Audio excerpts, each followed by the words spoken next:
Olá, eu vou começar me apresentando para que depois eu possa discutir um tema com vocês. Eu vou tentar fazer essa apresentação em pouco menos do que 5 minutos. Meu nome é Paulo Liberalesso, eu sou médico neuropediatra, eu sou especialista em transtorno do espectro do autismo, eu tenho um mestrado em neurofisiologia e tenho um doutorado em distúrbios da comunicação. Venho trabalhando com comportamento infantil e autismo já há alguns anos. E o que eu me proponho hoje é dar uma explicação breve, bastante sintética, a respeito da importância do tratamento do transtorno do espectro do autismo sob alguns prismas. Um primeiro prisma, que é o prisma da continuidade, ou seja, quando nós falamos de uma condição crônica como o transtorno do espectro do autismo, é evidente que o tratamento ele se comporta de uma forma totalmente diferente do que quando nós tratamos de uma condição que é limitada no tempo. Por exemplo, se você faz um diagnóstico de uma doença infecciosa tratável como a pneumonia, tem todo sentido em você falar sobre início, meio e fim do tratamento. Se você faz um diagnóstico, por exemplo, de uma fratura de fêmur, tem todo sentido em você falar em começo, meio e fim da cicatrização óssea. Agora, quando nós falamos sobre uma condição que altera o comportamento humano, como é o caso do transtorno do espectro do autismo, então perde o sentido em a gente dizer que esse tratamento ele tem um começo, um meio e um fim.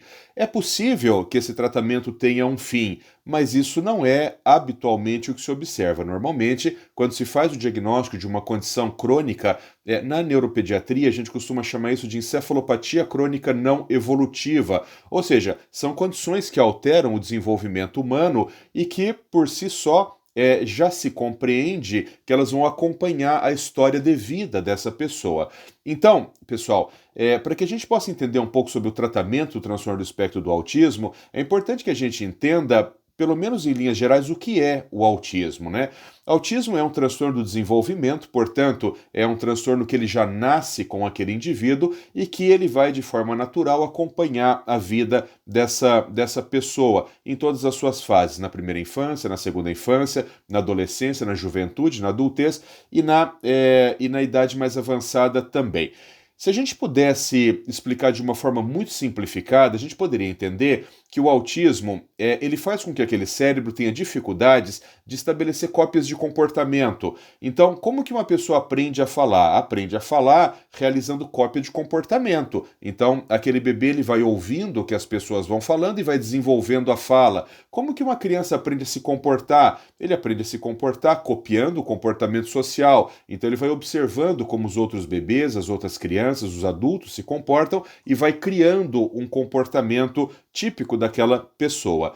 Bom, quando nós falamos em transtorno do espectro do autismo, dentre várias outras alterações, estas são alterações principais. Então, as crianças com transtorno do espectro do autismo, elas têm dificuldade de desenvolver de forma natural comportamentos que seriam típicos e próprios para aquela idade. Então, o que nós, como terapeutas, precisamos fazer? Nós precisamos ensinar comportamentos a essas crianças. Que tipo de comportamento? Todos aqueles que tiverem deficitários. Como isso funciona?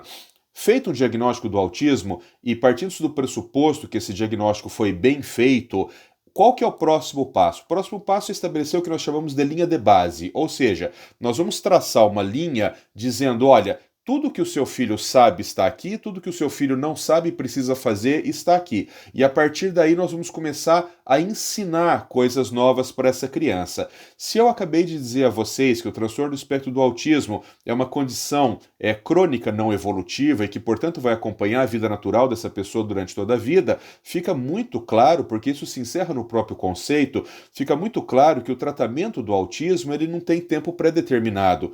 Então, não há sentido em, por exemplo, a cada 6 meses uma família ter que discutir na justiça ou ter que discutir com uma operadora de saúde se o tratamento precisa ser mantido ou não. Por quê? Porque a regra é que ele será por tempo indeterminado. É claro, pessoal, que em tratamentos muito bem sucedidos, e a gente observa isso com muita frequência, com o passar do tempo, essa criança vai melhorando, vai adquirindo novos comportamentos, vai adquirindo novas habilidades verbais, vai adquirindo novas habilidades sociais, e é comum que o tratamento ele vá diminuindo de intensidade. Então, numa criança muito pequena, nós podemos facilmente chegar a 10, 20, 30 horas de intervenção por semana.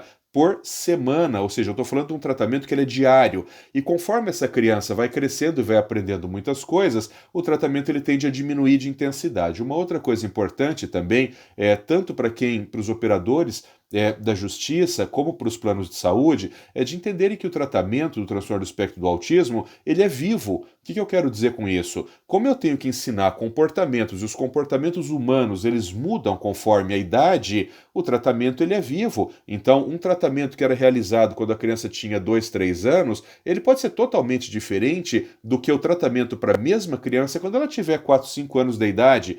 Então, também não tem muito sentido em a gente abraçar que o tratamento é uma coisa única e que vai se manter para sempre assim.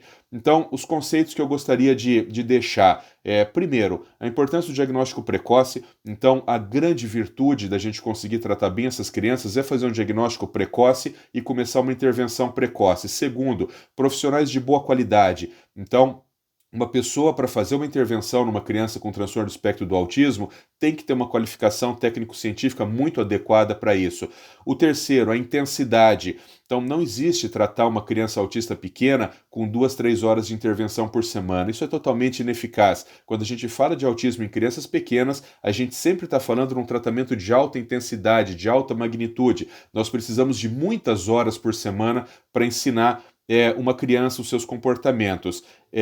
E o último ponto importante, a manutenção e a consistência. Então, é fundamental que o tratamento ele seja por longo tempo. Não existe tratar autismo por 6 meses, 1 ano, 2 anos e suspender o tratamento. Quando você faz isso, e eu já vi isso acontecer outras vezes, simplesmente aquilo que foi ensinado é perdido, porque não houve duração e não houve consistência na intervenção. Um abraço, espero ter contribuído.